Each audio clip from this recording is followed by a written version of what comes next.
So one thing I'm trying to decide right now is,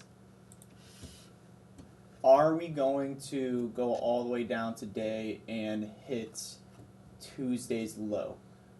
I believe the high of the week is in, and I'll go over that a little bit later, why I think it is. But do we have enough juice before we see some kind of retracement just to keep on dumping lower? And it really doesn't matter because I just have a couple runners on. I went in with 12 total micros on my combine account and took off 10, so pretty much one full mini somewhere in here. And I just want to see how, or I'm trying to decide how far out to set my my runner. I think I'll take another one off at the weekly open, so we're looking at like 20,504.75. So I'll do that, 20,504. Yeah, call it right there. Take one off right there, and then I'll hold the last one all the way for this Tuesday low right here, because I think the high of the week is in. So let me back out. Yeah, that's what we'll do.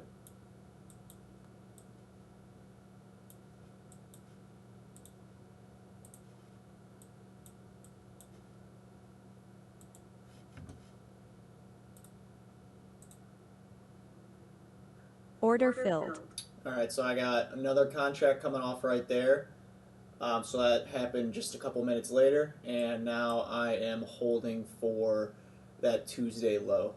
So that would be a pretty decent sized run with one micro contract. You're looking at $450, and that would be over 200 handles, over a 200 handle run. So yeah, I'm just gonna leave my break even, leave the trade at break even, and just hold for that Tuesday low. So we'll see what happens at this point. I don't really care because I got the profit that I was looking for and met my goal for the day. So yeah, we'll see what happens.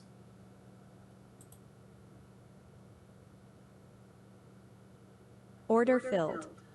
All right, so that last runner was stopped at break even, but overall a really good trade, and we'll be doing the breakdown here.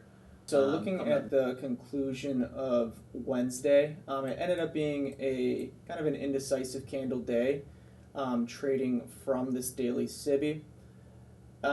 What I was looking for at this point of the week was a reversal lower from this daily SIBI. So I was looking for signatures on the lower time frame once we traded to specific levels within the SIBI, like the lower quadrant or the 50%.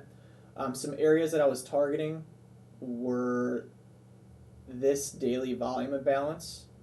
So cutting through the candles right there.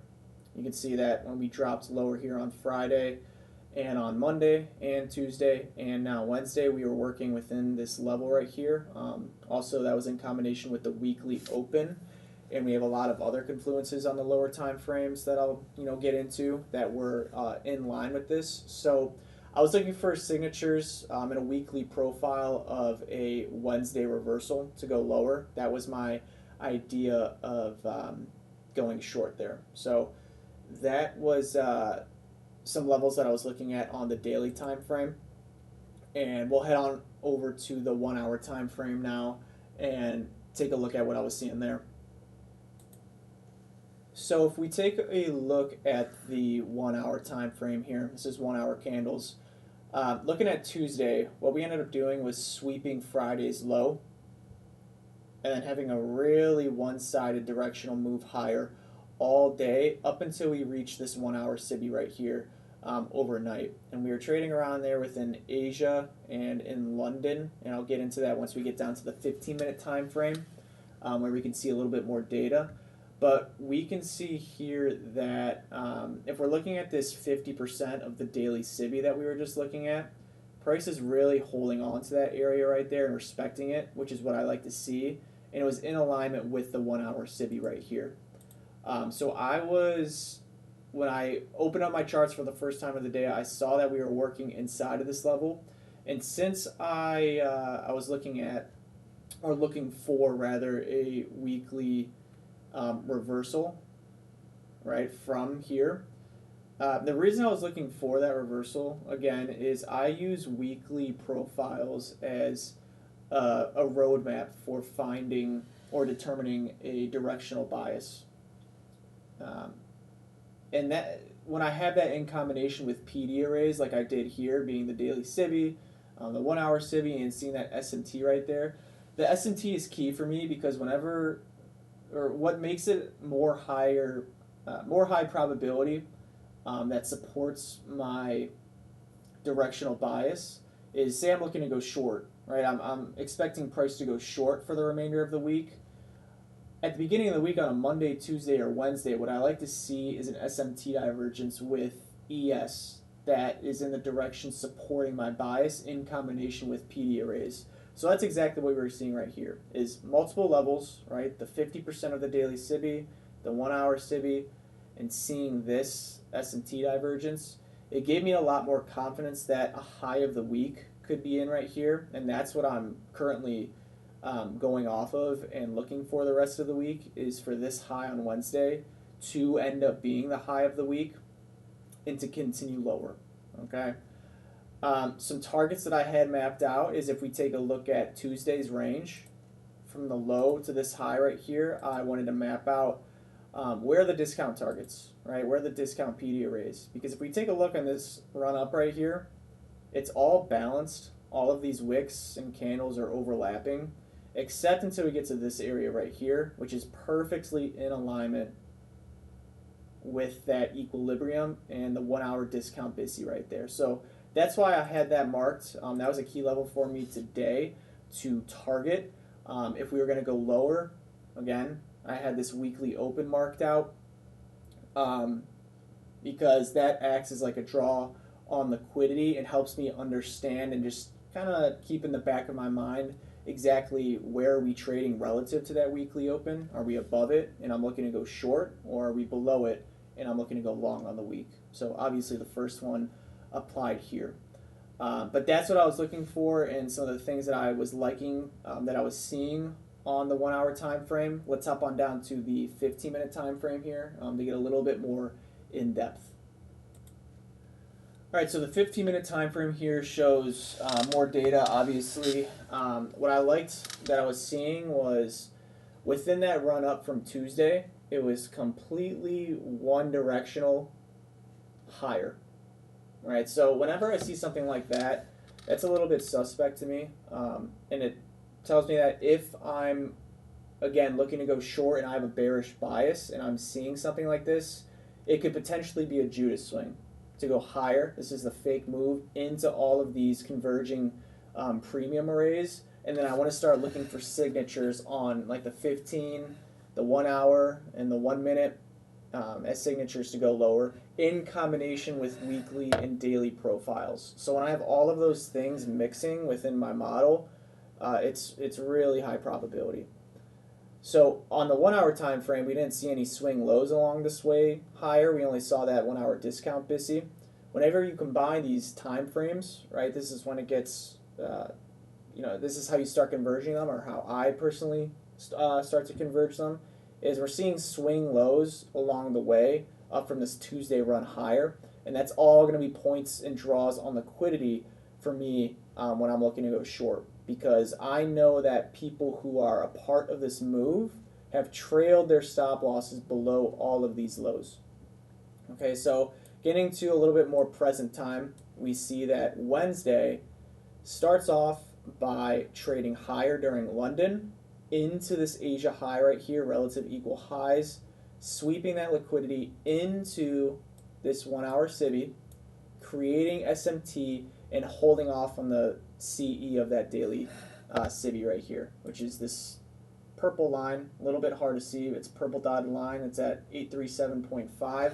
We see price holding off in that area.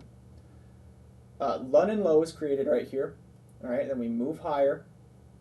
This ends up being an inversion fair value gap because we use it as support, move higher into this 1 hour SIBI, and then displace below it, use it as perfect resistance, and then keep displacing lower.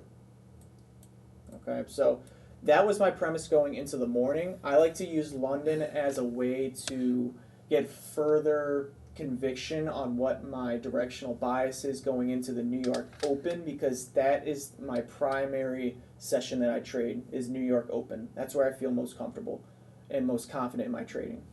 So as a way to feel even more confident, I use overnight London pre-market to determine my bias a little bit further, because New York AM and really New York as a whole is going to be either a continuation of London or a reversal of London. And obviously at this point I was looking for a continuation based on everything that we were seeing right here. Again, draws on liquidity were these lows right here, this 1 hour discount BISI. But then also one thing that was a huge factor for me is if I get my new week opening gap and new day opening gap indicator out right here.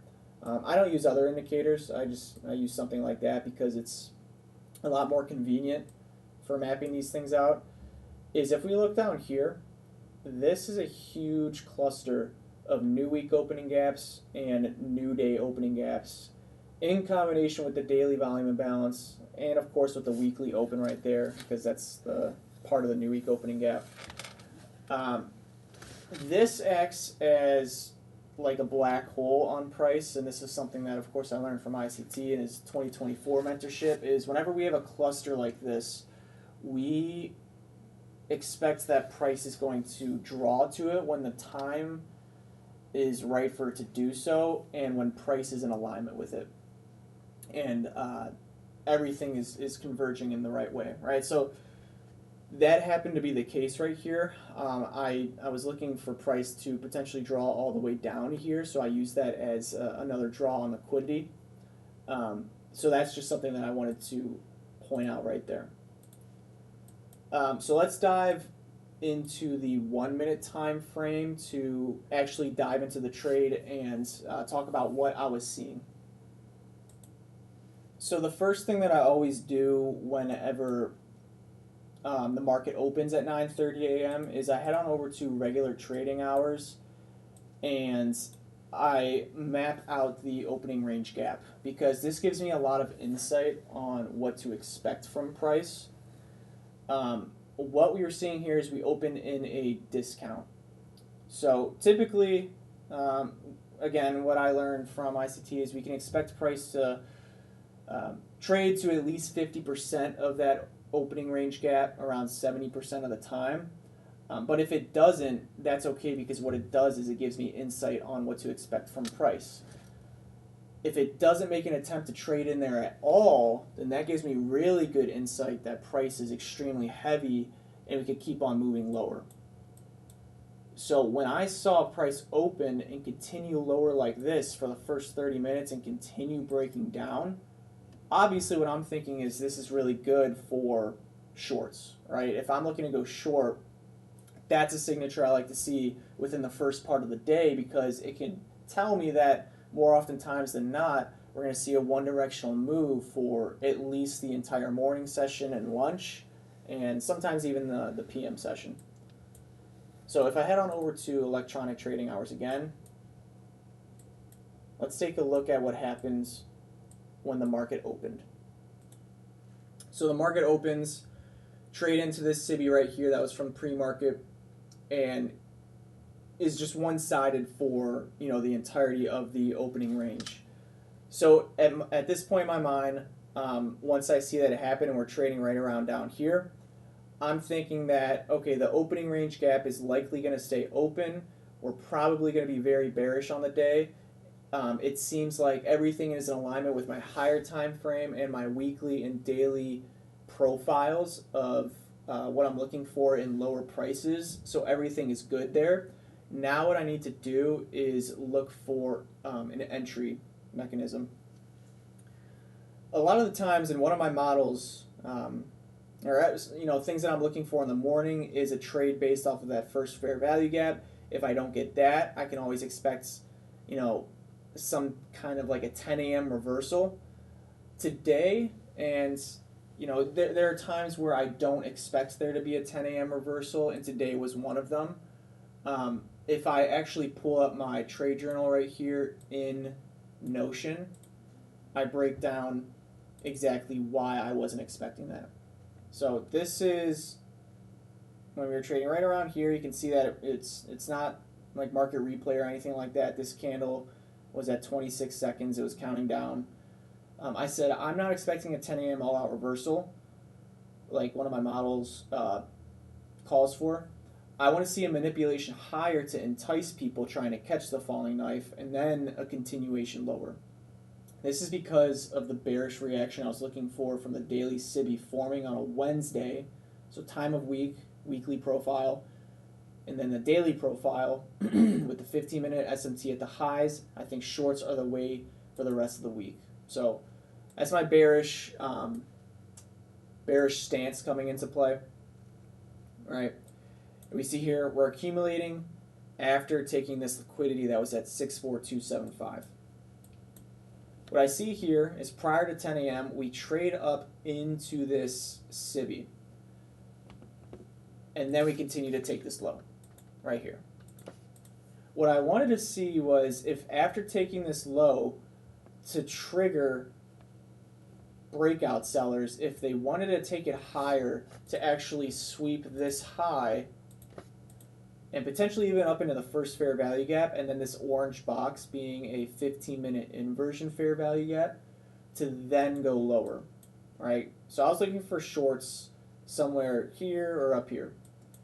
They actually left this intact and kept breaking it down lower.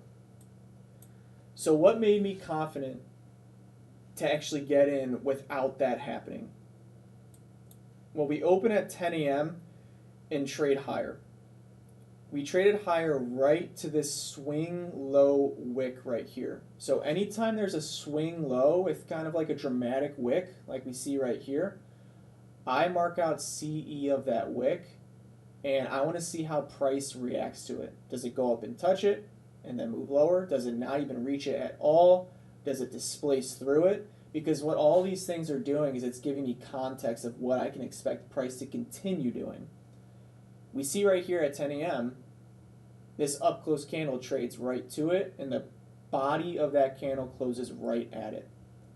This next candle opens, body again respects that, and then it wicks all the way up right here, failing to take this high that was created in this little SIBI right here.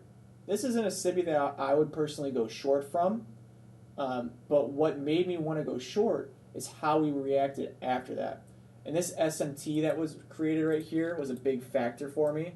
And if I pull out the S&P right here, you can see in my trade video earlier in this video, I have these side by side, and it's not because I'm trading the S&P. I'm using it as a way to find potential reversals or continuations based on the relationship between the two. That's exactly what I did right here. is ES takes this high within this SIBI right here. NQ fails to take that high while I'm already looking for shorts and then begins breaking down. And the close of this candle after creating this SMT, and again respecting the CE of this wick, was a really good sign that I'm expecting price to continue trading lower below this up close candle, and that would then make this an order block. So I was already anticipating for this to be an order block, and that's why you see me draw out this orange line. I think at the time it was black, I can't remember, before we actually trade below it. Is because I was anticipating this to be an order block, and then this closure below was that confirmation for me. I waited a bit because after this candle close, we created this SIBI right here. I wanted to see this stay open, and it was better that it didn't even get traded to at all. And the reason for that is if I measure out this order block right here by taking this fib, we can see that the mean threshold, that midpoint, is right in alignment with the midpoint of the SIBI right here. So price can trade up to it. It's just if we're going to be very weak, I would prefer that it doesn't. And so I was very pleased to see that it just touched the very bottom of it and then broke lower. And then this would be your propulsion block right here, because this is the order block that digs into this one. And we were, displacing below the 10 a.m. open, which is a part of one of my hourly range models, which is something that I'll probably end up going over here on the YouTube channel at some point. The reason my stop loss, so let's talk about stop loss placement for my trade here now, is with all these things being said, right, I'm saying, why I don't want price to trade up to here.